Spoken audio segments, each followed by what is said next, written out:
The morning sun painted golden streaks across the windshield of Officer Marcus Webb's patrol car as he drove through the quiet residential streets of Millbrook. It was Tuesday, October 14th, a day that felt like any other in his 18 years of police work. The radio crackled intermittently with routine calls: a lost cat on Elm Street, a parking violation near the post office, and a noise complaint that would eventually become the moment everything changed. Marcus had joined the police force right out of high school, motivated by a desire to serve his community and a deep love for the town where he'd grown up. At 43, he was respected by his colleagues, beloved by residents, and known throughout Millbrook as someone who always did things by the book. His dark hair was beginning to gray at the temples, and laugh lines surrounded his blue eyes, the result of a life spent protecting others and finding small moments of joy in his work. But the real heart of Officer Webb's job was Duke, his 5-year-old German Shepherd police dog. Duke wasn't just a partner, he was family. The massive dog, weighing 85 pounds of pure muscle and loyalty, had been trained since puppyhood to assist in narcotics detection, search and rescue, and criminal apprehension. Their bond was unbreakable. Every morning when Marcus arrived at the station, Duke would leap with excitement, his tail wagging so hard his entire body seemed to shimmy. Every evening, no matter how exhausting the shift, Marcus would take Duke home to his small house on Birch Lane, where they'd play in the backyard and share a quiet evening together. Duke had an impeccable record.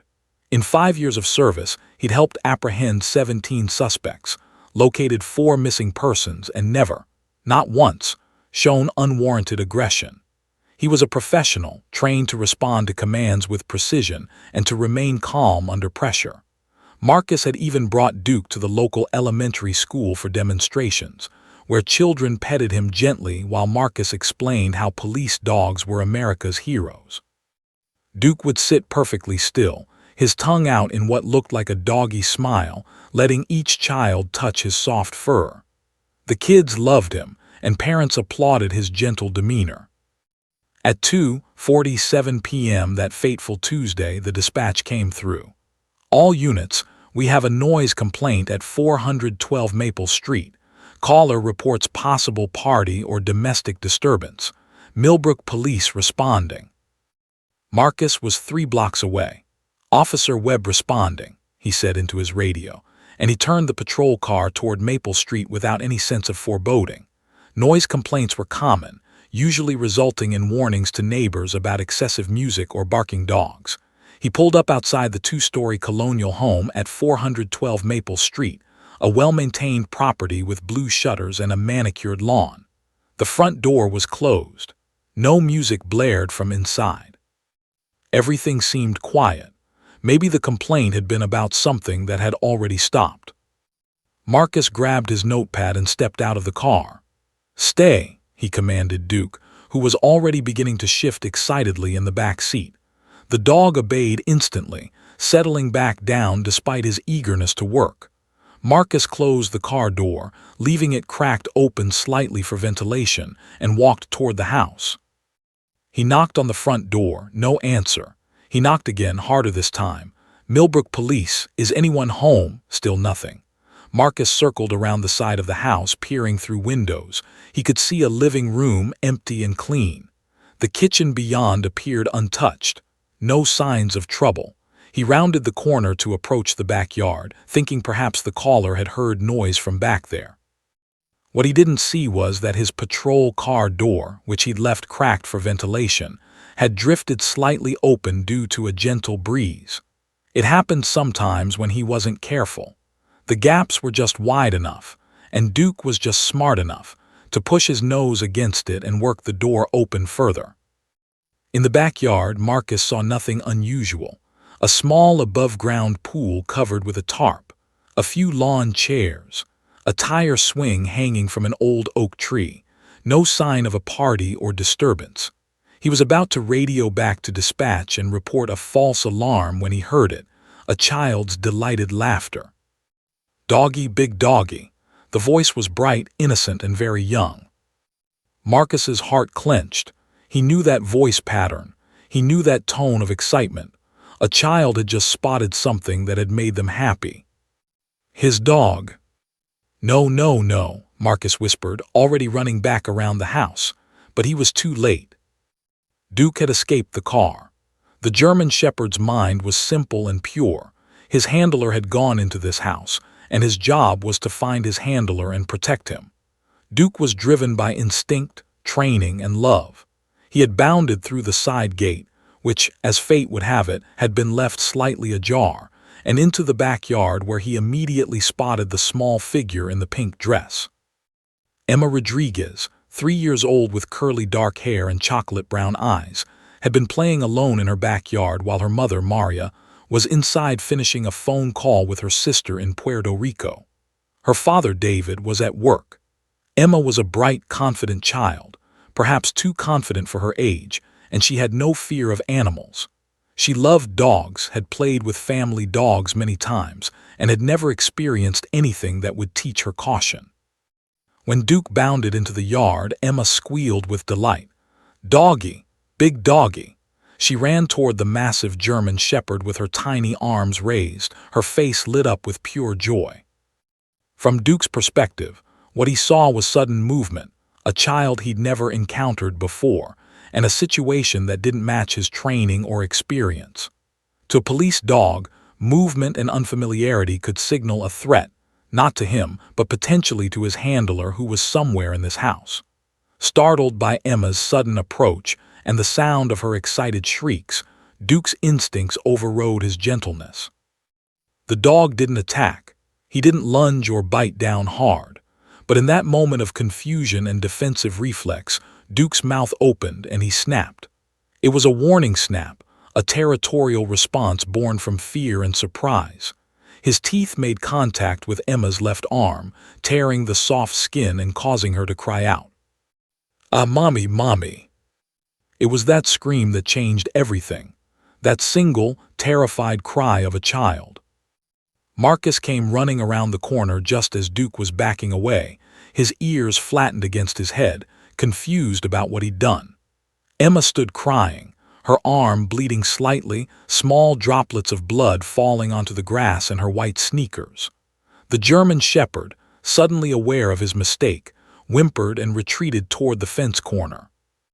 "Oh my God!" Maria Rodriguez burst through the back door, her sister still on the phone, forgotten in her hand. She ran to Emma, gathering her daughter into her arms. "What happened? What happened?" Marcus's mind raced. I'm so sorry. My dog, he escaped from the car. He wouldn't normally." But Maria wasn't listening. She was looking at her daughter's bleeding arm, at the puncture marks where Duke's teeth had broken the skin, at the terror in her baby's eyes. All the explanations in the world meant nothing in that moment. "Call an ambulance," Maria screamed. "Call an ambulance, my baby's been attacked." Officer Marcus Webb stood frozen, watching the scene unfold, watching his worst nightmare come true. Duke sat in the corner of the yard, trembling, not understanding what he'd done wrong. And in Maria's arms, 3-year-old Emma Rodriguez cried, her tiny arm bleeding, her innocence shattered. The incident lasted less than 30 seconds. But those 30 seconds would unleash a chain of events that would tear the community of Millbrook apart, challenge the justice system, and eventually reveal a truth that no one expected, a truth that would come from the most unlikely source, the frightened 3-year-old girl herself. The fluorescent lights of Millbrook Regional Hospital cast a harsh, sterile glow across the emergency room waiting area. David Rodriguez sat rigidly in a plastic chair, his dress pants still bearing the dust of his construction site.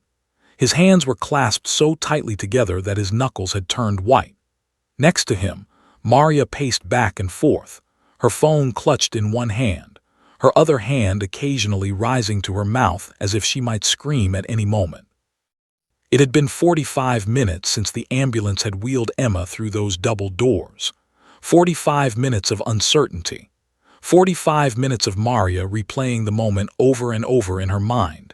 The blood, Emma's screams, the massive dog standing in her backyard. "She's going to be okay," David whispered, more to convince himself than to reassure his wife. It was just a bite, a bad bite, but just a bite.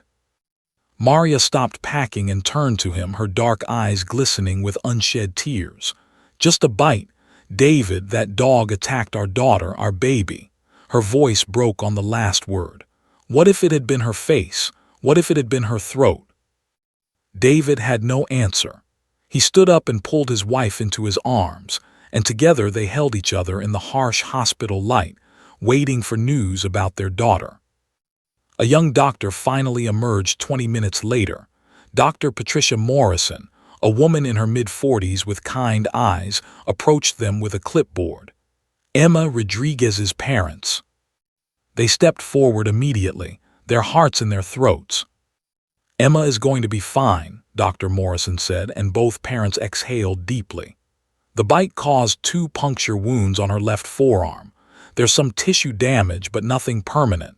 We've cleaned the wounds thoroughly, given her a tetanus shot, and we're giving her antibiotics to prevent infection. She'll need 7 stitches, which we've just completed. Can we see her? Maria asked immediately. Of course, she's in room 304. She's been very brave. Maria practically ran down the hallway, David following close behind. When they entered the small hospital room, Emma was sitting up in bed, her left arm wrapped in white gauze, her face tear-stained but calm. A children's cartoon played silently on the television mounted on the wall, but Emma wasn't watching it. When she saw her parents, her lower lip began to tremble. "Mommy, Daddy," she cried out. Maria rushed to her, being careful not to jostle the injured arm, and held her daughter close. Emma clung to her mother, crying softly. David stroked her hair, whispering gentle reassurances. They stayed like that for a long time, the 3 of them reunited, the threat passed. But the emotional aftermath was just beginning. That evening, after Emma had been discharged and they'd returned home, the Rodriguez household became filled with visitors. Maria's mother arrived first, her Puerto Rican accent thick with worry as she fussed over Emma. Then came David's brother Carlos with his wife. Soon the living room was crowded with concerned family members, each one examining Emma's bandaged arm and shaking their heads in disapproval. "You should sue," Maria's mother announced, sitting on the worn fabric sofa with her arms crossed. "That police department let a dangerous animal roam free. They're liable." "Liable?" Carlos echoed, nodding vigorously. "You have a case. My friend's cousin had something similar happen and they got $50,000. Maria's sister Rosa, who had been on the phone when the incident occurred, pulled up something on her iPad. "Look, there's actually a lawyer in town who specializes in these cases. Richard Sterling. He's won several dog bite cases." David felt overwhelmed. An hour ago, his main concern had been Emma's comfort and recovery. Now his family was discussing lawsuits and damages.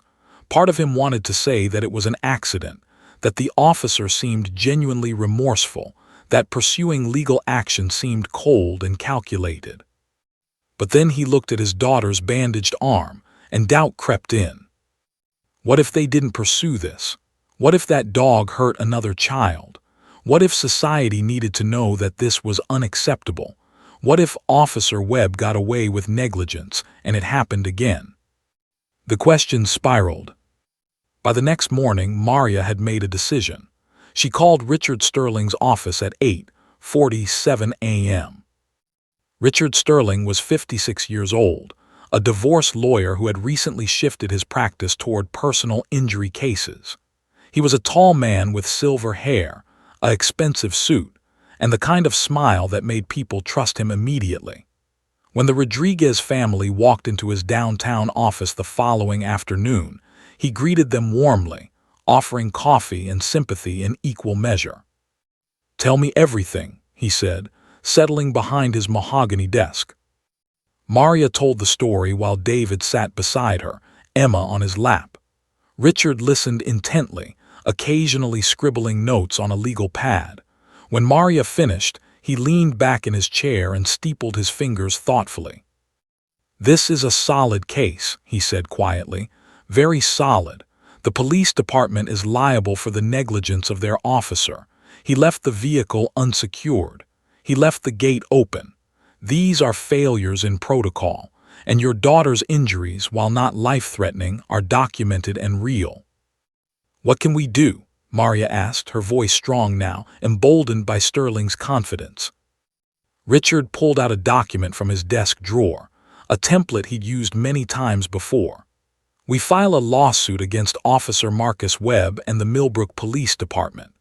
We can demand damages for medical expenses, pain and suffering, emotional trauma, and future therapy that Emma may need. How much? David asked quietly. Sterling smiled. It was a practiced smile, one he'd perfected over years of personal injury cases. Conservative estimate, $250,000, maybe more if we can establish ongoing psychological effects. The number hung in the air like a physical thing. $250,000. Neither David nor Maria had ever possessed that much money. It seemed impossible and vast, and somehow both justified and obscene at the same time. There's one more thing, Sterling said, his voice taking on a more serious tone. We can also file a motion with the local animal control office requesting that Duke be declared a dangerous animal. If we're successful, the dog will likely be removed from service or put down. Maria felt a complicated surge of emotions. Part of her wanted that dog destroyed. Part of her recoiled from the thought of killing an animal. But the part that was a mother, that was protective, that was angry, that part won. Do it, she said. Richard Sterling drew up the papers that very afternoon. By Wednesday morning, the lawsuit had been officially filed with the Millbrook County Court. The documents were public record. By noon, the first news truck had arrived at the courthouse. By evening, the story had spread to the regional news stations. Local family sues police department after dog bite leaves child injured. The headline was sympathetic to the Rodriguez family. The reporter interviewed a child psychologist who discussed the potential long-term trauma of dog attacks on young children. They showed a photograph of Emma's bandaged arm, though her face was blurred for privacy. When Officer Marcus Webb watched the news that night, alone in his house with Duke resting his head on Webb's lap, he felt his world tilt on its axis. The lawsuit was real. The motion to have Duke declared dangerous was real. The fight was on. The Rodriguez family, meanwhile, received calls from other families in the community. One woman whose daughter had been frightened by a dog last year offered support. A man whose son had been bitten by a different dog 5 years prior sent an encouraging email. Slowly, the Rodriguez family began to see themselves not as litigious or greedy, but as advocates, fighting for child safety, fighting for accountability, fighting against a system that protected police dogs more than children. News outlets began reaching out for interviews. Maria was hesitant at first, but Richard Sterling encouraged her. Tell your story, he advised. Let people know what happened to Emma. Let them know that you're not trying to make money, you're trying to protect other children. It was a compelling narrative, and Maria began to believe it. She wasn't suing for greed. She was suing for justice. She was suing to make sure this never happened to another child. The community was about to split in two. Officer Marcus Webb sat in Captain James Morrison's office. The lawsuit papers spread across the mahogany desk between them. The captain, a man of 60 with a weathered face and 35 years of service, read through the legal documents slowly, his jaw clenching tighter with each page. Behind him, through the office window, Marcus could see other officers staring at him with expressions of concern and solidarity. This is a witch hunt, Morrison finally said, placing the papers down with controlled precision. A complete witch hunt.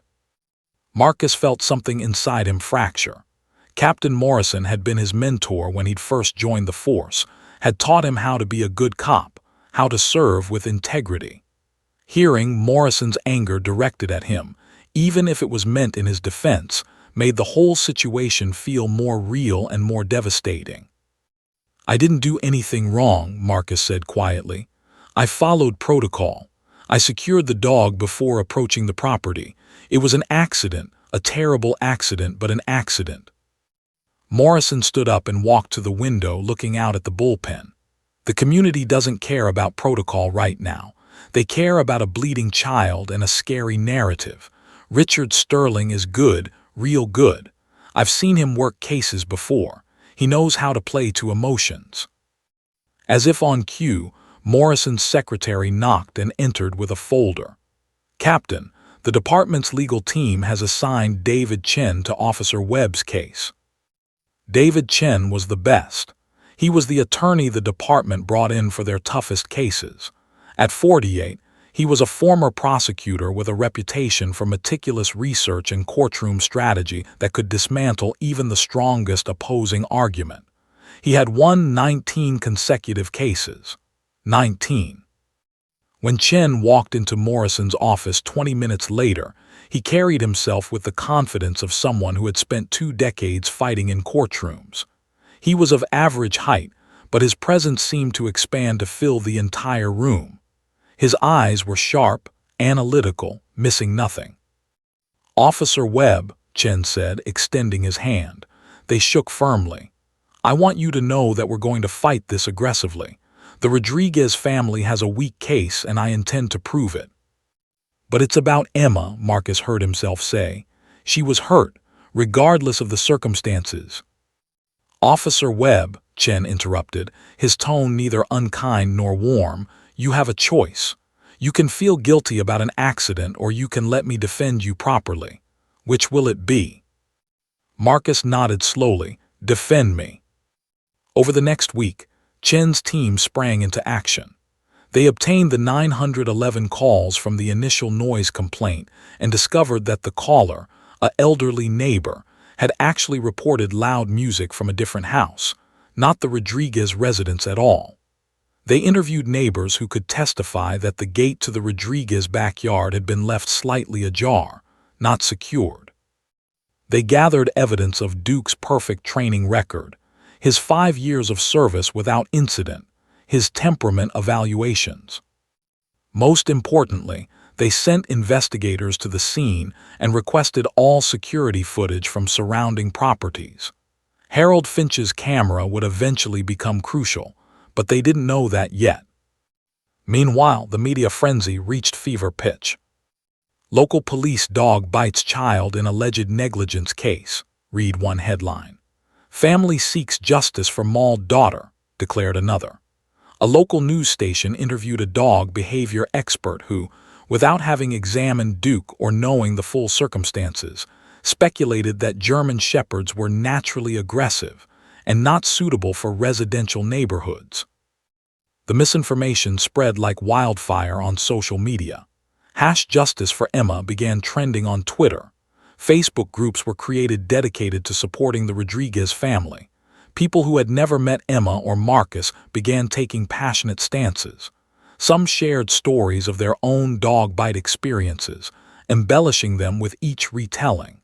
Others defended the police, but the narrative had already shifted in the media's favor. The Millbrook Daily News published an editorial questioning the police department's protocols. "Should dangerous animals be allowed on our streets?" the headline asked. The article noted that while the police department had assured the community that Duke was well-trained, the incident proved that even well-trained dogs can snap without warning. Captain Morrison called an all-hands meeting. Officers packed the briefing room, many of them supporters of Marcus. The captain stood at the front, his uniform crisp and authoritative. "I want to be clear," Morrison announced. "Officer Webb has the full support of this department. What happened was a tragic accident, not negligence. We stand by our protocols, we stand by our officers, and we stand by our K-9 program." The officers applauded, but the support felt fragile, desperate. The community was turning, and everyone could feel it. That evening, Marcus took Duke home and sat in his backyard, the dog resting his head on Marcus's lap. He ran his fingers through Duke's soft fur, and the dog looked up at him with those intelligent eyes, confused about why his handler seemed so sad. "I'm sorry, buddy," Marcus whispered. "I'm sorry I failed you." He had replayed that moment 1,000 times. What if he'd rolled the windows up completely? What if he'd kept the gate secured? What if? The psychological weight of the situation was crushing him. The next morning, he received a call from his sister, Jennifer. "Marcus, I was at the grocery store and someone asked me about the incident. They seemed hostile. I think people are taking sides." She was right. The town was fracturing. At the local diner, conversation stopped when Marcus's colleagues walked in. The owner, Mrs. Chen, David Chen's mother, interestingly, nodded to the officers, but her expression was strained. In the hardware store, a sign appeared supporting Emma's family. At the church, the pastor carefully crafted a sermon about compassion for all victims of accidents, trying to please both sides but ultimately pleasing neither. Richard Sterling, meanwhile, was maximizing his media presence. He appeared on local news stations, speaking about the dangers of police negligence and the importance of holding law enforcement accountable. He was careful never to say he believed the police were inherently bad, just that systemic issues needed to be addressed. He painted Officer Webb not as a villain, but as a symptom of a larger problem. "Officer Webb is a good man," Sterling told one reporter. "But good men sometimes make mistakes, and when those mistakes result in a child being injured, there must be accountability." It was brilliant strategy. It made him seem reasonable while simultaneously building a narrative that Webb was culpable. David Chen watched Sterling's interviews and knew exactly what was happening. Sterling was building a sympathetic narrative, painting the Rodriguez family as underdogs fighting against a powerful institution. The truth of what happened at the scene had become almost irrelevant. This was now a story about power, accountability, and protecting children. 2 weeks into the case, Chen's team finally tracked down Harold Finch's security footage. When Chen watched it in his office, he went very still. Then he smiled for the first time since taking the case. "This changes everything," he said to his assistant. "This could win the trial for us before it even starts." But the question was, would the evidence matter once the public had already decided who the villains were? The Rodriguez family, meanwhile, was being treated like celebrities of sorts. Their story had gained national attention. A GoFundMe page set up to cover legal costs raised $50,000 in a week. Messages of support poured in from across the country. People who had experienced their own dog bite traumas found catharsis in supporting Emma's family. Maria Rodriguez gave an interview to a national news network that would be seen by millions. She held up Emma's healed arm, now bearing a faint scar, and spoke about her daughter's trauma, her night terrors, her newfound fear of dogs. "Officer Webb and his department," she said calmly, "need to understand that their negligence has changed our lives forever. Our daughter will never be the same. That police dog should never have been anywhere near our backyard." Richard Sterling sat next to her, nodding supportively, occasionally placing a reassuring hand on her shoulder. The narrative was complete. Officer Marcus Webb and his police dog Duke had become symbols. Duke was no longer an individual animal who'd had a moment of defensive panic. He was now a symbol of institutional negligence and danger. Marcus was no longer a dedicated officer who'd had an accident. He was now a symbol of accountability failure. The town of Millbrook, 8,000 residents strong, had split almost exactly in half. Those who worked in education and public service tended to support the Rodriguez family. Those in law enforcement and military backgrounds tended to support Officer Webb. Families with young children were torn. Everyone had an opinion, and everyone was certain they were right. 6 weeks after Emma's injury, the court date was set. The trial would begin in November. Both sides began final preparations, gathering evidence and witnesses, each confident in their righteousness, each certain that justice was on their side. Neither side could imagine the truth that would eventually emerge in that courtroom. spoken by the most unlikely witness of all. The Blue Moon Diner had been a gathering place in Millbrook for 37 years. Locals knew to come in the morning for coffee and gossip, at lunch for the special, and on Friday nights for the community bulletin board where everyone posted notices about lost pets, upcoming garage sales, and volunteer opportunities. The owner, Mrs. Patricia Chen, David Chen's mother, had served thousands of cups of coffee and listened to countless conversations about births, deaths, marriages, and divorces. She prided herself on being neutral ground, a place where all were welcome. But on a Tuesday morning in late October, that changed. Margaret Sullivan came in for her usual breakfast: eggs, wheat toast, black coffee. She'd been coming to the Blue Moon for 20 years, ever since she retired from teaching. Mrs. Chen poured her coffee warmly. "Terrible about that little girl," Mrs. Chen said, making conversation. Margaret stirred her coffee thoughtfully. "Well, that's the problem, isn't it? Police departments need to be held accountable. My grandson was bitten by a dog once, and if there hadn't been consequences—" "But Officer Webb is a good man," another customer interrupted. "His name was Tom, and he'd been a police officer until his retirement 5 years ago. He made a mistake. Accidents happen. We shouldn't destroy someone's career over an accident." "She was a child," Margaret said quietly but firmly. "A 3-year-old girl was injured." "I'm not saying that wasn't terrible," Tom responded. "I'm saying that suing someone over an accident is exactly why this country has lost its sense of community." Mrs. Chen stood behind the counter, suddenly aware that her sanctuary was becoming a battleground. She refilled both their coffees without comment, but she could feel the tension thickening the air. By the next week, the diner had developed an invisible line. Those who supported Emma's family tended to sit on one side. Those who supported Officer Webb sat on the other. Conversations that used to flow naturally across tables now happened in hushed clusters. Mrs. Chen found herself dreading her shift, the joyful gathering place transformed into a minefield. Similar fractures appeared throughout Millbrook. At Millbrook Elementary School, parents began separating into camps. The teacher, Mrs. Linda Torres, found herself in an impossible position. Emma's classmates had asked questions about her injury. Some parents asked that she explain what happened. Others worried that discussing the incident might traumatize the other children. The school's principal, Dr. Robert Ashford, issued a memo asking staff to remain neutral and professional, but neutrality felt impossible. One afternoon, 2 mothers, Jennifer Webb, Marcus's sister, and Rosa Martinez, Maria's cousin, ran into each other at the school pickup. They'd been friendly before, occasionally exchanging recipes and parenting advice. "Jennifer, I wanted to talk to you," Rosa began. "I think we should." "I don't think we have anything to talk about," Jennifer said coldly. "Your family is trying to destroy my brother."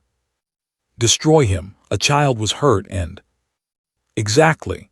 A child was hurt by accident. If Marcus had done anything wrong, I'd be the first to say so. But he didn't. He was negligent for 30 seconds, and now his entire life is being dissected by lawyers and the media. So Emma should just suffer. Your brother should face no consequences." Jennifer felt tears prick her eyes. "That's not what I'm saying, but lawsuits aren't about justice. They're about money, and we both know that." Rosa walked away, and Jennifer stood alone in the school parking lot, watching other parents pick up their children, feeling the weight of judgment from every direction. At City Hall, Mayor Douglas Thompson received hundreds of letters and emails daily. Some demanded action against Officer Webb. Others demanded an investigation into what they called frivolous litigation.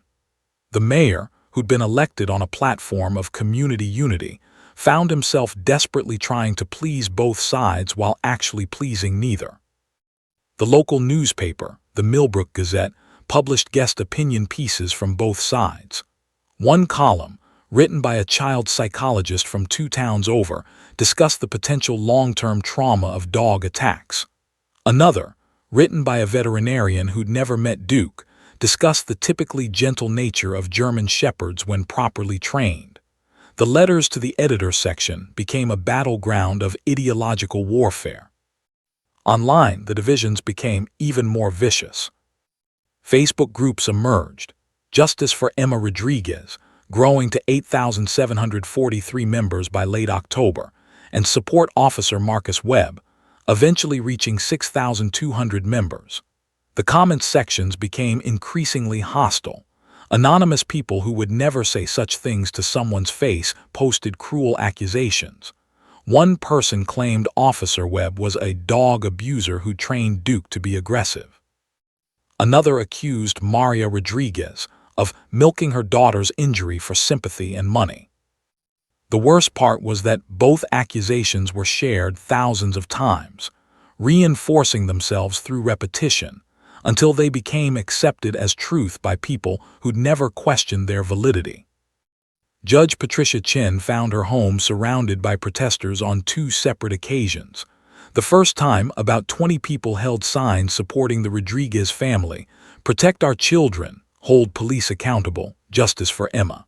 The second time, roughly 15 people held signs supporting Officer Webb, "Accidents happen, support local law enforcement, justice for all." Judge Chen, a woman who took her role in the justice system seriously, was deeply troubled by the pretrial pressure. She'd been a judge for 14 years and had learned that public opinion should never influence the law. But she could feel the weight of expectation pressing down on her. Everyone wanted her to validate their position. She received dozens of letters. One woman wrote that if she didn't rule in Emma's favor, it meant she didn't care about protecting children. One man wrote that if she didn't rule in Officer Webb's favor, it meant she didn't support law enforcement. The impossible mathematics of it all exhausted her. The Rodriguez family, meanwhile, experienced their own version of chaos. Maria had become something of a celebrity in certain circles. Women at the gym approached her with stories of their own dog bite trauma. College students researching police accountability cited her case. Talk show producers called asking if she'd appear on national television. But there was a dark side too. Anonymous callers left threatening messages on their answering machine. Someone threw a rock through their front window with a note attached, "Leave it alone." Someone else slashed their car tires. The police investigated both incidents, though Marcus made sure to recuse himself from the investigation. David Rodriguez found himself unable to focus at work. He was a foreman on a construction crew, and his mind kept wandering to the lawsuit, to the trial, to the possibility that his family might have made a terrible mistake. But he couldn't voice these doubts to Maria. She'd committed so deeply to the narrative of justice that any suggestion of uncertainty felt like a betrayal of Emma. One evening, he overheard his daughter in her bedroom talking to her stuffed animals.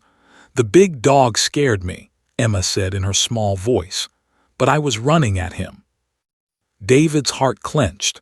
Emma had recovered physically, but had she developed a genuine trauma, or had she absorbed her parents' trauma and narrative about what happened?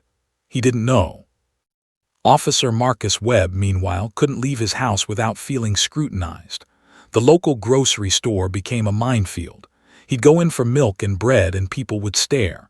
Some looks were sympathetic, others were accusatory. An elderly woman told him at the checkout, "My husband was a cop for 40 years. This is wrong. I support you." An hour later, a young mother with a toddler saw him and quickly steered her child away, protective and fearful. He'd been officially placed on desk duty pending the trial outcome. The police station felt like a separate world, his colleagues supportive, everyone else seemingly hostile. He found himself dreading coming to work, and also dreading going home. Duke, sensing his handler's stress, had become withdrawn. The energetic, playful dog who'd once bounded around the yard now lay quietly, his eyes tracking Marcus's movements with concern. The dog's retirement from active service had been quietly announced. The police department couldn't risk having him on the streets while the lawsuit was pending, regardless of the litigation's outcome. The town of Millbrook, in the weeks leading up to the trial, had become two separate communities sharing the same space. People who disagreed with you were no longer neighbors, they were opponents. Casual relationships became strained. Extended families found themselves split along lines that had nothing to do with genetics and everything to do with which narrative they'd accepted as truth.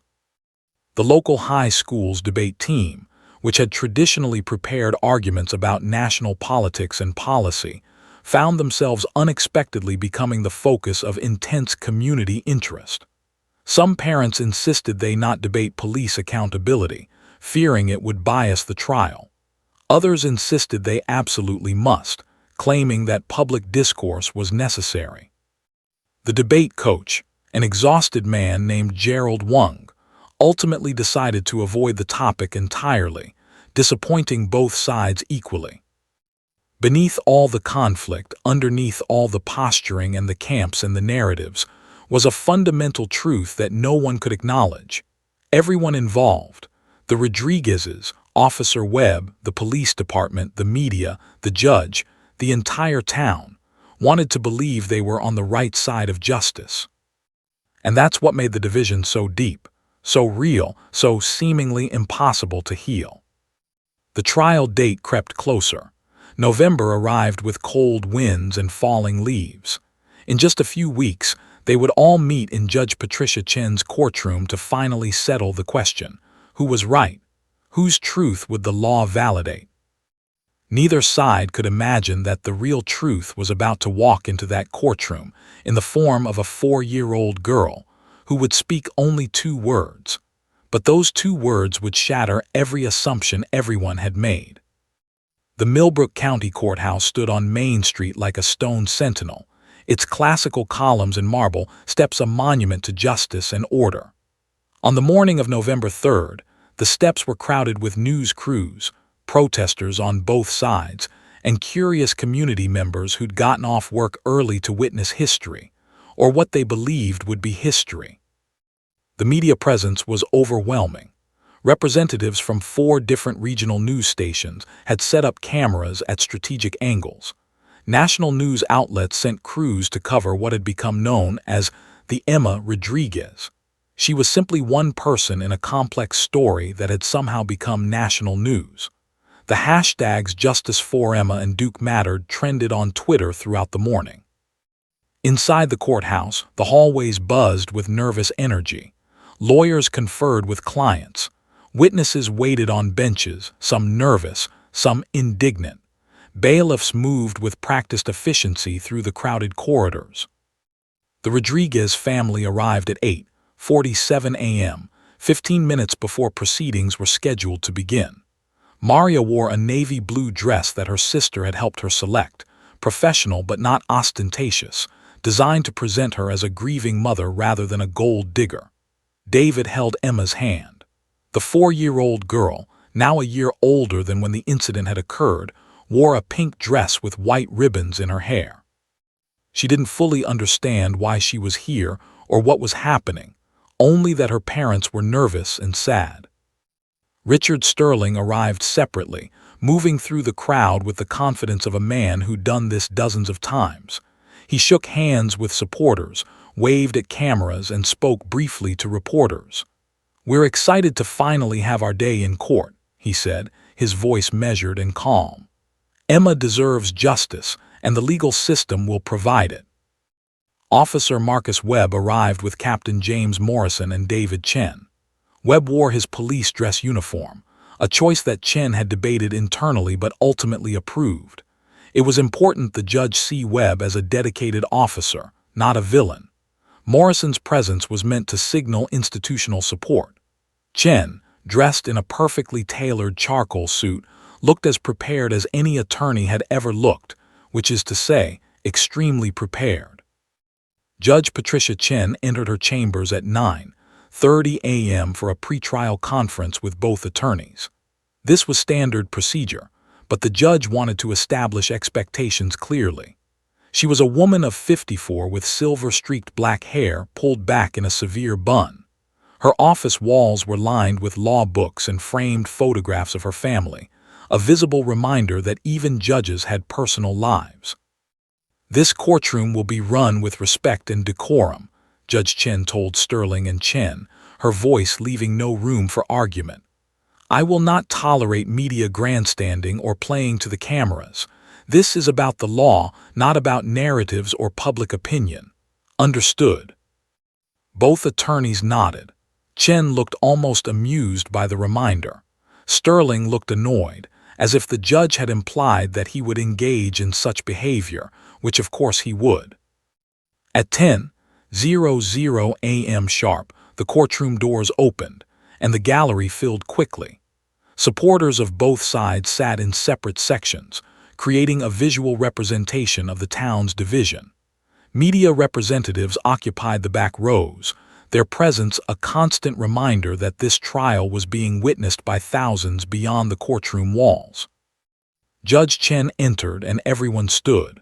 She took her seat at the bench, surveyed the crowded courtroom, and felt a moment of profound weariness. She'd been a judge for 14 years, had presided over hundreds of cases, but this one felt different. This one felt weighted with consequences that extended far beyond the law. "This court is now in session," the bailiff announced. "Case number 2024 CV 45821, Rodriguez v. Webb and Millbrook Police Department." Richard Sterling stood for his opening statement, and the courtroom fell silent. He was a master of this moment, the opening statement, where you got to tell a story before evidence was presented. The jury would be selected later, but the judge was the real audience now. "Your Honor," Sterling began, walking slowly toward the bench, "what we will show in this trial is a clear case of negligence. A young child was injured because an officer of the law failed to follow basic safety protocols. That officer left a dangerous animal in an unsecured vehicle with the windows down. That officer failed to properly secure the property gate when approaching. And as a result of those failures, a 4-year-old girl, a girl who should have been safe in her own backyard, was attacked by a police dog." He paused, letting those words settle. "The evidence will show that Officer Marcus Webb chose convenience over safety. He chose negligence over responsibility, and Emma Rodriguez paid the price." Sterling returned to his seat. Judge Chen nodded to David Chen, who rose with equal confidence. "Your Honor," Chen began, his voice measured and clear, "what we will show is that this case is built on a misunderstanding of facts and a desire to assign blame where none legally exists. Officer Webb followed every protocol required of him. What happened that day was a tragic accident, not negligence, not recklessness, simply an accident. A 3-year-old child ran at a police dog, startling it. The dog, acting defensively, made minimal contact. Emma Rodriguez recovered fully from her injury, with no lasting physical damage." Chen walked toward the jury box, though there was no jury yet, as if addressing an invisible audience. "The law does not punish accidents, it punishes negligence, and we will prove that Officer Webb was not negligent." The opening statement set the tone. Sterling was going for emotion, narrative, and human drama. Chen was going for precision, legal argument, and technical accuracy. Both approaches were valid. Both could win. Everything would depend on the evidence and how the judge interpreted it. The first witness was Dr. Patricia Morrison, the emergency room physician who treated Emma. Sterling called her to establish the injury and its severity. "Doctor, please describe Emma's injuries," Sterling asked. "The patient had 2 puncture wounds on her left forearm," Dr. Morrison testified. "The wounds were approximately 1/4 inch deep. We cleaned them thoroughly, administered antibiotics, and closed them with 7 stitches. The injuries, while requiring medical intervention, were not life-threatening." Sterling showed photographs of the stitches to the courtroom. Several people in the gallery winced. Emma, sitting next to her mother, stared forward without expression. On cross-examination, Chen was gentle but effective. "Doctor, in your professional opinion, would you classify these injuries as severe?" "Moderate would be more accurate," Dr. Morrison replied. Not minor, but not severe. And the patient healed completely. Yes, the scar is barely visible now. Chen nodded. Thank you, doctor. Next came Emma's testimony. Sterling had coached her carefully. She was instructed to tell the truth but also to be sympathetic. The judge had the child sworn in, a somewhat absurd procedure for a 4-year-old who didn't fully understand oath-taking, but legally required. Emma sat in a specially adjusted chair with a booster seat, her feet dangling. She looked impossibly small against the backdrop of the courtroom's gravitas. Sterling approached gently. Emma, can you tell the judge what happened in your backyard? Emma's lower lip trembled. The doggy came and he was big and he bit me.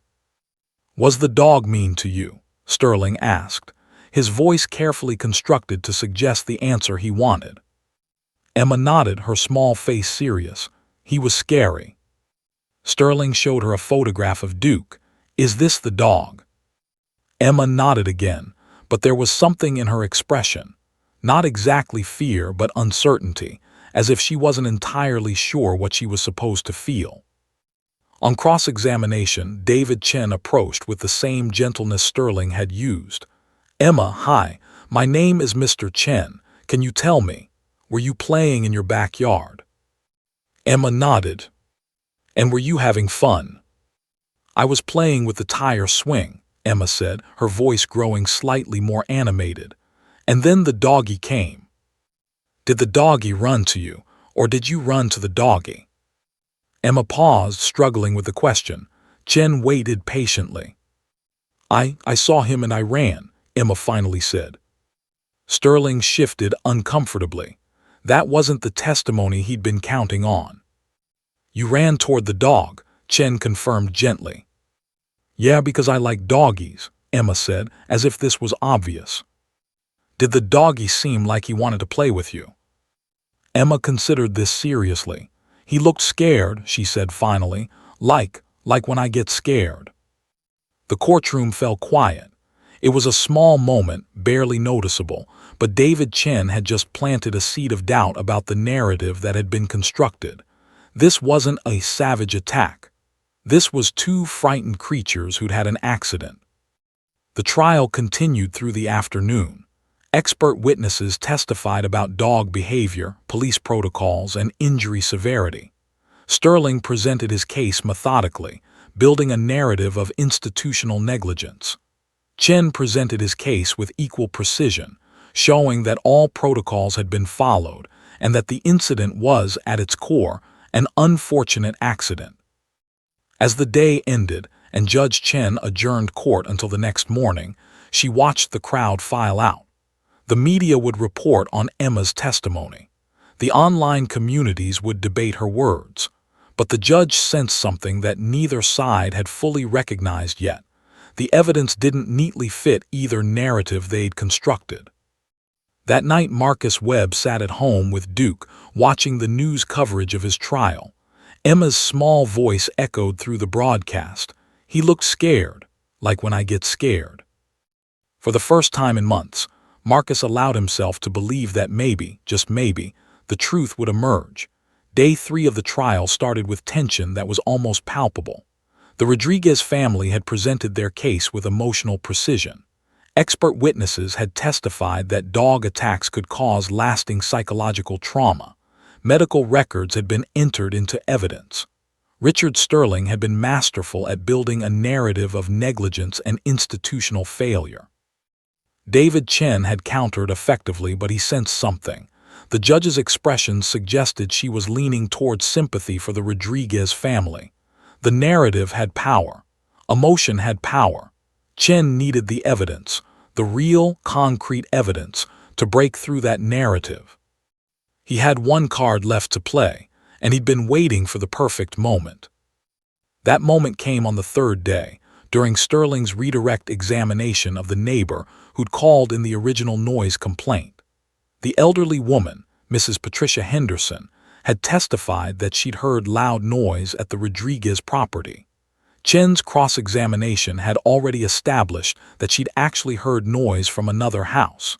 Sterling was trying to rehabilitate her testimony when Chen stood up. "Your Honor, if I may approach," Chen said, his voice carrying an unusual note of urgency. Judge Chen frowned slightly. They were in the middle of redirect examination. This was irregular, but she nodded. Chen walked to the bench and handed the judge a sealed envelope. "Your Honor, we have evidence that was recently obtained that I believe is material to this case. With the court's permission, I'd like to present it now." Sterling leaped to his feet. "Objection, Your Honor, this is completely improper. Where did this evidence come from? When was it obtained? This is a violation of discovery rules." Judge Chen held up a hand, silencing Sterling. "Mr. Chen, explain yourself." "We obtained security footage from a neighbor's property just yesterday," Chen explained. "We've had investigators canvassing the neighborhood since the incident. A homeowner, Harold Finch, recently installed a new security camera system that captures his yard and adjacent properties, including the Rodriguez property. The footage clearly shows the entirety of the incident." "Why wasn't this presented earlier?" Judge Chen asked, her tone suggesting displeasure. "Your Honor, Mr. Finch was out of town until yesterday and didn't know about the lawsuit until we contacted him. We immediately obtained the footage. I've had it authenticated and verified. It's admissible under the rules of evidence." Sterling was sputtering. "Your Honor, this is a game changer. We need time to examine this footage, to have our own experts review it." "You'll have that opportunity," Judge Chen said calmly. "Mr. Chen, have you given Mr. Sterling a copy?" "I have, Your Honor, just before court this morning." Sterling checked his briefcase and, to his evident fury, found a USB drive containing the footage. He looked like he wanted to object further, but the judge was already making her decision. "I'm going to view this footage," Judge Chen announced. "This court will take a 20-minute recess while I review the evidence in my chambers." The courtroom erupted. Reporters immediately began texting and calling their editors. The Rodriguez family huddled with Sterling, whispering urgently. Officer Webb turned to David Chen with a question in his eyes.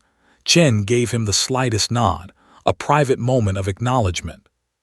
20 minutes later, Judge Chen returned to the bench. Her expression was unreadable, but something had shifted in her demeanor. She looked at the courtroom with new understanding. "We will view this footage in open court," she announced. "Both parties will have the opportunity to analyze it. The court technician will display it on the large screen." The bailiff wheeled out a flat-screen monitor and set it up so everyone in the courtroom could see. The tension in the room became almost suffocating. Maria Rodriguez reached out and gripped David's hand so tightly his fingers went numb. Officer Webb leaned forward slightly, his entire body tense. The footage began to play. It was in high definition, captured from Harold Finch's backyard camera, angled to include the Rodriguez property. The timestamp showed 2:47 p.m. on October 14th, the exact time of the incident. The video showed Emma standing near the tire swing, playing contentedly. Then, through the partially open gate, Duke appeared. The dog trotted into the yard, moving calmly and without aggression. He was simply exploring, the way dogs do when they find an open space. Then Emma saw him. The footage captured the exact moment of recognition. Emma's face lit up with pure, unbridled joy. She squealed, "Doggy, doggy," and began running toward Duke with her arms raised, her small body moving as fast as her little legs could carry her. Duke's response was immediate and visible, his ears perked up in alert. The dog wasn't moving toward Emma, he was standing still, watching this small human barreling toward him. For a dog, a child suddenly running at you with excitement and noise could be frightening. Duke's body language changed, he tensed, his tail stopped wagging. Emma was nearly upon him when Duke's defensive snap occurred. It was exactly as brief as the testimony had suggested, lasting perhaps 2 seconds. The contact was minimal. Emma yelped and retreated. Duke, immediately seeming to realize the child was frightened, also retreated to the corner of the fence, his ears back, his body language submissive. The entire incident, from Emma spotting Duke to the aftermath, took less than 30 seconds. When the video ended, the courtroom was absolutely silent. Judge Chen watched both attorneys carefully. Sterling looked like he'd been struck by lightning. His case, the narrative he'd so carefully constructed over 3 days of trial, had just collapsed in 30 seconds of video evidence. Maria Rodriguez was crying, not tears of vindication, but tears of a different realization. David was staring at the screen, his face pale.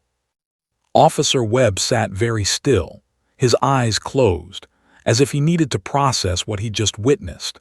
Vindication, yes, but also the painful truth that he'd replayed his worst fear 1,000 times in his mind, and now he was seeing it clearly for the first time. David Chen stood calmly, as if he'd known this moment would come, because he had. Judge Chen looked at Richard Sterling. "Mr. Sterling, do you have any response to this evidence?" Sterling looked genuinely shaken. He stood up slowly. "Your Honor, we need time to analyze this. This is clearly not representative of what." "It shows exactly what happened," Judge Chen interrupted, her voice level but with an edge. "It shows a child running at the dog, not the reverse. It shows minimal contact. It shows a defensive reaction, not an attack. But the emotional impact on Emma." "I understand," Judge Chen said, "and we will consider that. But this footage fundamentally changes the factual record of this case, Mr. Sterling, and you know it." The courtroom seemed to tilt on its axis. Reporters were already texting updates. Social media was exploding as the footage began circulating online. The narrative that had been built over months was collapsing in real time. During the lunch recess, the courthouse became a war zone of emotions. Sterling huddled with the Rodriguez family in a private conference room trying to salvage the case. The legal argument had shifted significantly. Yes, Emma was injured, but she had initiated the contact. Yes, the injury was documented, but it was minor. Yes, there was trauma. But who was responsible for it? The police department? Or the parents who'd failed to supervise their child in a way that prevented her from running at an escaped dog? Officer Webb sat with David Chen and Captain Morrison in another conference room, and for the first time in months, Webb allowed himself to breathe. "The footage is devastating for Sterling," Chen explained. "But we're not done. This establishes that the incident wasn't an attack. The emotional narrative falls apart, but we still need to address negligence questions, how the dog escaped, how the gate was left open." "I don't care about any of that anymore," Webb said quietly. "The truth is out. Emma wasn't attacked. Duke wasn't savage. It was an accident where a scared child ran at a scared dog." Judge Chen sat in her chambers and reviewed the footage again, frame by frame. She could see Emma's joy, Duke's confusion, the brief contact, the aftermath. She thought about 3-year-olds and 4-year-olds, about their lack of fear and their impulsiveness. She thought about dogs and their defensive instincts. She thought about Officer Webb and the Rodriguez family. Most importantly, she thought about Emma, the actual person at the center of this legal battle. Because from what she just watched, Emma wasn't a victim of an attack. She was a curious child who'd had a frightening experience, an experience that her parents and her lawyer had transformed into a narrative of institutional negligence. That transformation, Judge Chen realized, was the real injustice here. When the trial resumed, the energy had fundamentally changed. The momentum had shifted.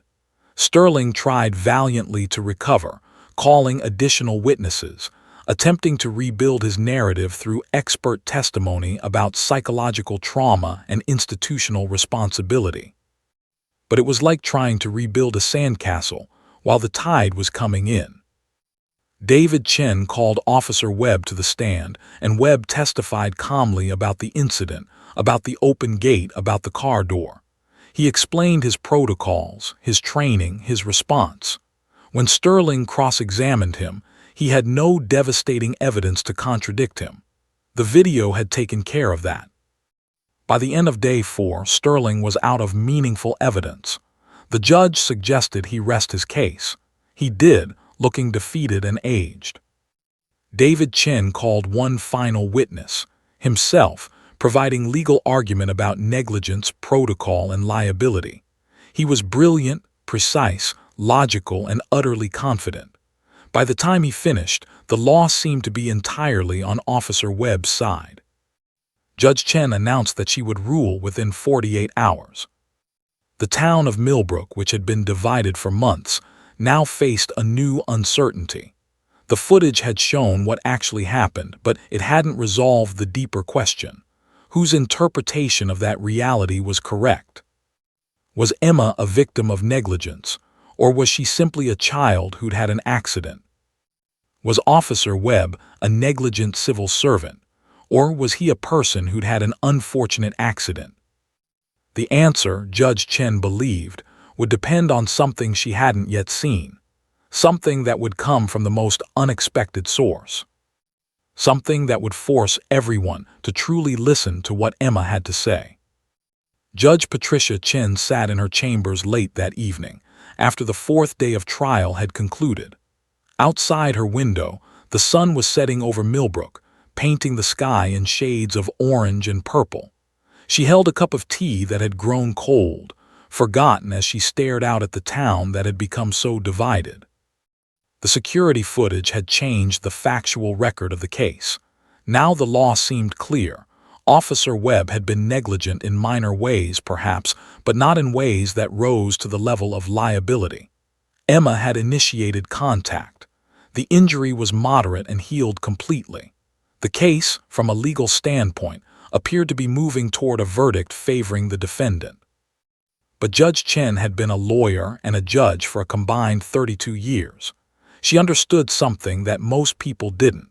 The law could be right while simultaneously missing the truth. She thought about Emma's testimony on the first day. She thought about Emma's innocent observation. He looked scared, like when I get scared. She thought about the security footage showing a child's pure joy, a dog's confusion, and a moment of defensive panic. And she thought about something else, the actual emotional truth of what had happened. Judge Chen had no children of her own, a choice she'd made to focus on her career. But she understood human nature, and she understood fear. She understood that fear could come in many forms, and that understanding fear might be the key to understanding truth. At 7:45 a.m. the next morning, Judge Chen called the attorneys into her chambers before court began. "I'm going to make an unusual decision," she said without preamble. "I'm going to call Emma Rodriguez back to testify. I want to speak with her myself." Sterling's face lit up, thinking this was an opportunity to rehabilitate his case. David Chen's face remained neutral, but his mind was already calculating what the judge might be doing. "Your Honor," Chen said carefully, "with respect, we've already heard Emma's testimony. She's already been cross-examined. I'm not sure what additional testimony would be relevant." "Let me determine relevance," Judge Chen said calmly. "I want to understand something. I want to understand from Emma herself, not filtered through adult interpretations or legal strategy, what she actually experienced. Not what her lawyer wants her to say, and not what Officer Webb's defense wants her to say. What she actually experienced." "Your Honor," Sterling began, "Emma is 4 years old. She may be confused by—" "I'm aware of her age, Mr. Sterling. I'm also aware that she was present at the incident, and she is the person most directly affected by it. I intend to speak with her." At 10:00 a.m., when court convened, the courtroom was packed with reporters and onlookers who sensed something unusual was about to happen. The judge's decision to call Emma back had leaked somehow. Judge Chen suspected Sterling had called a reporter the moment he'd left her chambers, hoping to shape the narrative. Maria Rodriguez brought Emma into the courtroom. The child wore the same pink dress with white ribbons, as if returning to the scene of the trial required costume consistency. Emma looked small and uncertain, aware that this place was important but not understanding why. Judge Chen had Emma sworn in again, another somewhat absurd procedure for a 4-year-old, but necessary. Emma's hand rested on the Bible, and the bailiff asked her to promise to tell the truth. "Do you know what it means to tell the truth?" the bailiff asked gently. Emma nodded seriously. "It means you don't say fibs." "That's right," the bailiff said. "Do you promise to tell the truth today?" "Yes," Emma said. Judge Chen gestured for the child to take the stand. They adjusted the chair again, adding cushions so Emma could reach the microphone. The judge looked at her, and for a moment, just a moment, she was not Judge Patricia Chen, arbiter of law. She was a human being looking at a very small child who had been caught in the machinery of adult conflict. "Emma," Judge Chen said, her voice gentle and kind, "I'm Judge Chen. Do you know what a judge is?" "You're like a teacher," Emma ventured. Judge Chen smiled. "Something like that. I help people figure out what's true. I need your help with something." Emma nodded, taking her role seriously. "I want to ask you some questions about what happened in your backyard," Judge Chen said. "The day with the big dog, is that okay?" Emma nodded again, though her lower lip was starting to tremble slightly. "What's your name?" Judge Chen asked. "Emma Rodriguez." "And how old are you, Emma?" "I'm 4, Emma held up 4 fingers to demonstrate. "I was 3 when the doggy came." "That's right, you were 3 then and you're 4 now. A whole year has passed. That's a long time for a little person." Emma seemed to relax slightly at this acknowledgement. "Tell me, Emma, what were you doing when the dog came to your backyard?" "I was playing," Emma said. "I was playing with the tire swing. Mommy was inside talking on the phone." "And what happened next?" "I saw the doggy," Emma said. "He came through the gate." "When you saw the doggy, how did you feel?" This was the crucial question. Emma paused, thinking carefully about her emotions from a year ago, filtered through the experiences and narratives she'd been exposed to in that year. Emma started, then stopped. "I wanted to say hi." "You wanted to say hi to the dog," Judge Chen repeated. "What did you do?" "I ran to him," Emma said. "I was happy." The courtroom was absolutely silent. Maria Rodriguez was staring at her daughter, and on her face was an expression of confusion, as if hearing a story she'd rewritten in her own mind being told differently. "You were happy," Judge Chen said. "And what happened when you ran to the dog?" "He got scared," Emma said. There it was, not the dog attacking, the dog being scared. Judge Chen reached for something on the bench next to her, a printed photograph of Duke, enlarged and mounted on a board. She showed it to Emma. "Emma, is this the dog from your backyard?"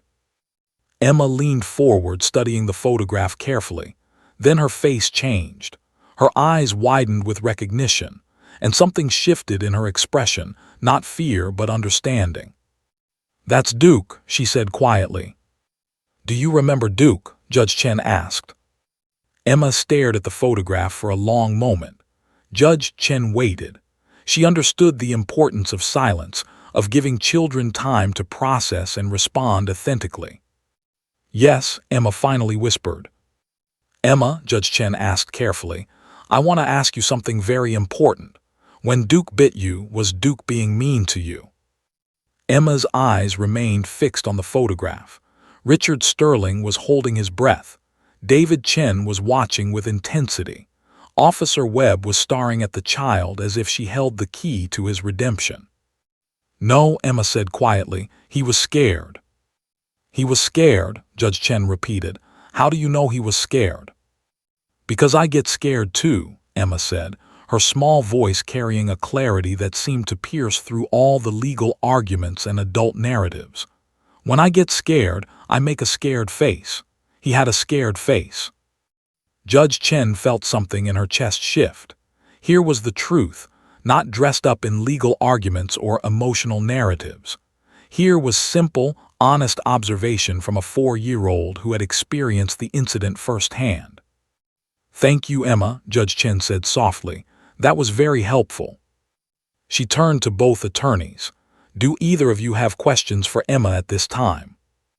Sterling rose slowly. He looked at Emma, then at Judge Chen, then back at Emma. He understood what had just happened. He understood that Emma had just testified to something that contradicted his entire case, not because she was being cross-examined or coached, but because she was being asked directly and honestly what she had experienced. "No questions, Your Honor," Sterling said quietly. David Chen also stood. "No questions, Your Honor." Judge Chen nodded. "Emma, you've been very helpful. You can go back and sit with your mom now. Thank you for telling the truth." Emma climbed down from the stand and walked back to her mother, who pulled her into her lap.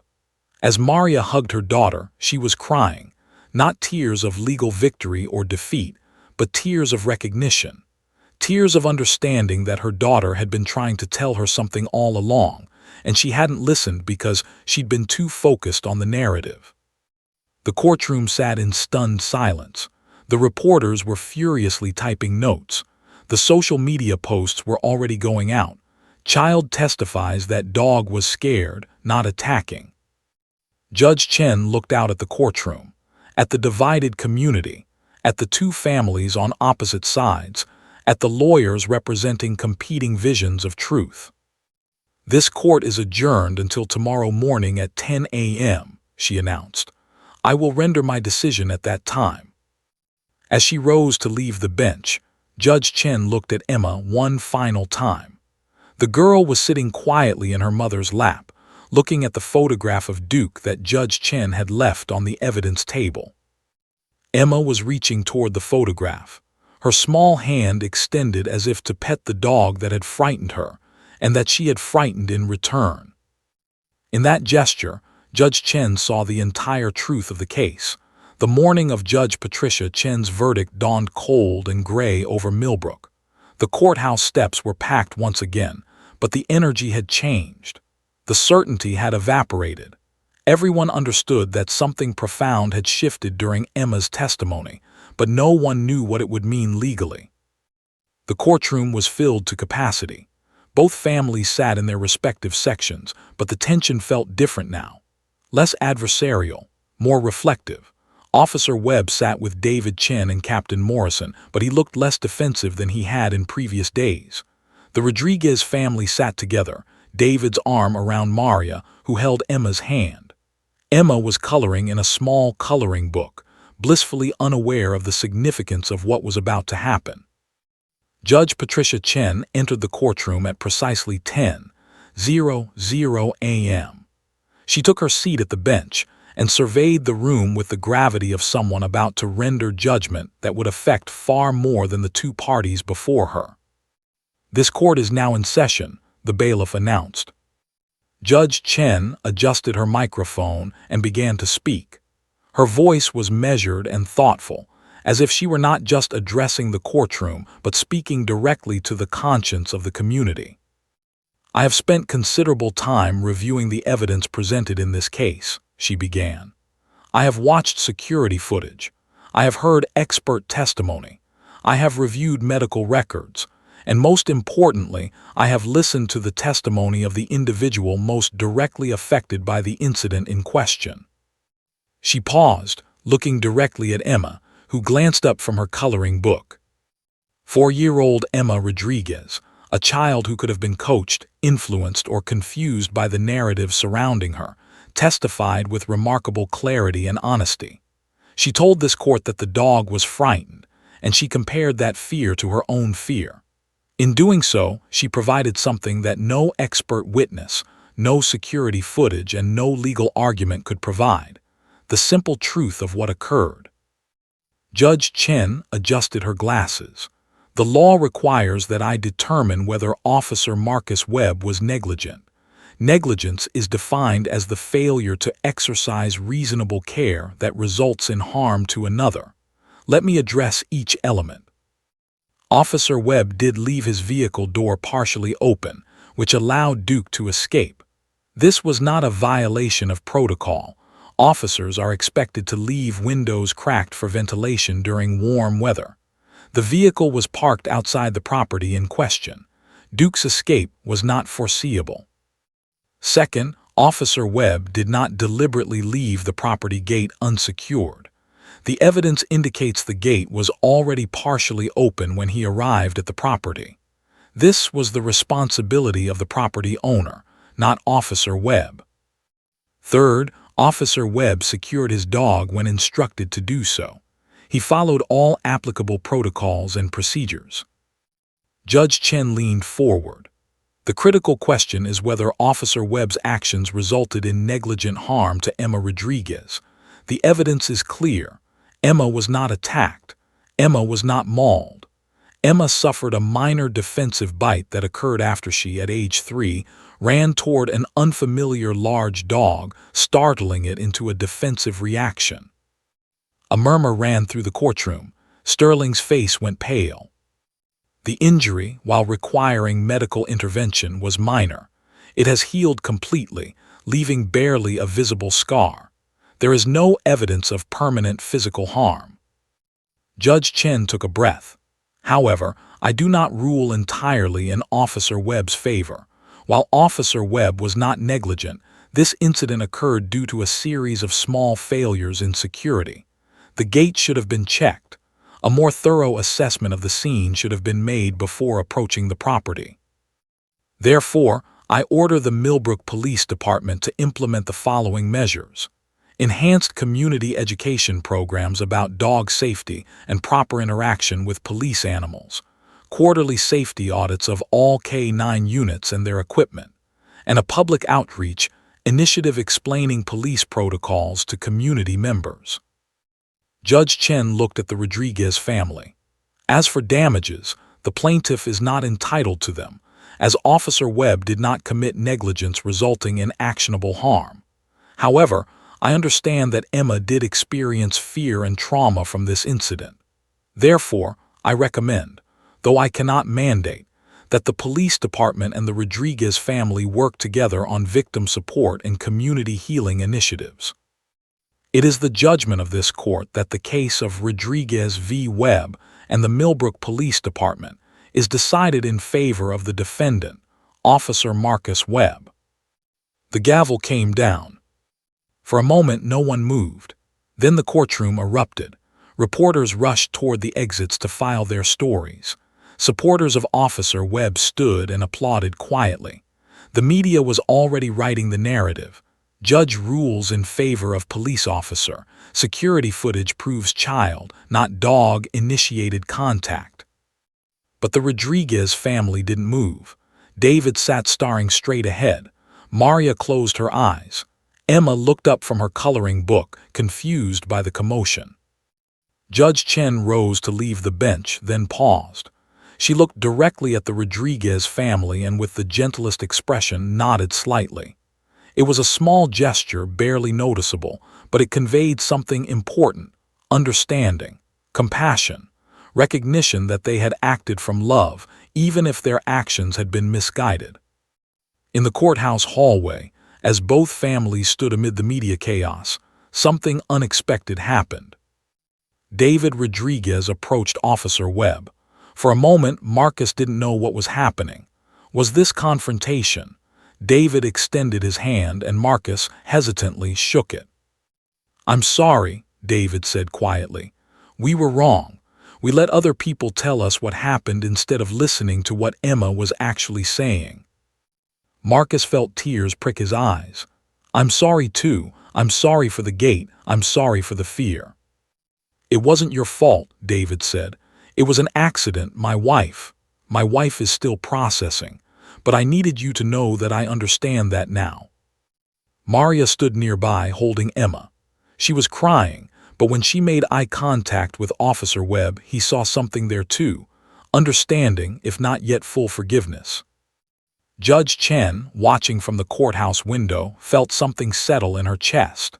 The legal decision was rendered, but the real verdict, the community's verdict on what truth meant, was still being written. Over the following weeks, something unexpected happened in Millbrook. The police department implemented Judge Chen's recommendations with enthusiasm. Captain Morrison personally organized community meetings where Officer Webb spoke about the incident, about accident, about how fear can strike anyone, human or animal. Duke, now retired from active service, appeared at these meetings, and children learned about how to properly interact with dogs.